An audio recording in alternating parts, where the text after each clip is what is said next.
আপনি কি জানেন প্রতিদিন নিয়মিত ভোরে ওঠা অর্থাৎ ফজর নামাজ আদায় করা শুধু স্বাস্থ্যকরই নয়, বরং এটি বরকতপূর্ণ একটি সুন্নাহ। মহান আল্লাহ তাআলা কুরআনের মধ্যে বলেন, আর ফজরের কুরআন নিশ্চয়ই সাক্ষী স্বরূপ।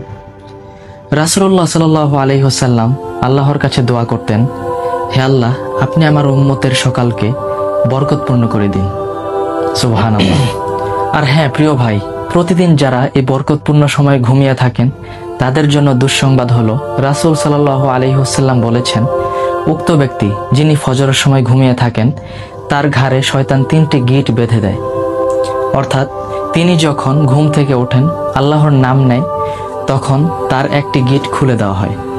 এরপর তিনি যখন ফজরের নামাজের জন্য ওযু করতে গেলেন তখন আরেকটি গিঁট খুলে দেওয়া হয়। এরপর ওযু করে যখন ফজর নামাজ আদায় করলেন, আদায় করার পরপর অর্থাৎ মোট 3টি গিঁট খুলে দেওয়া হয়।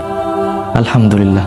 প্রিয় ভাই, চলুন কাল নয় আজ থেকেই প্রতিজ্ঞাবদ্ধ হই, ফজরের নামাজের মাধ্যমে আমাদের বরকতপূর্ণ দিনের একটি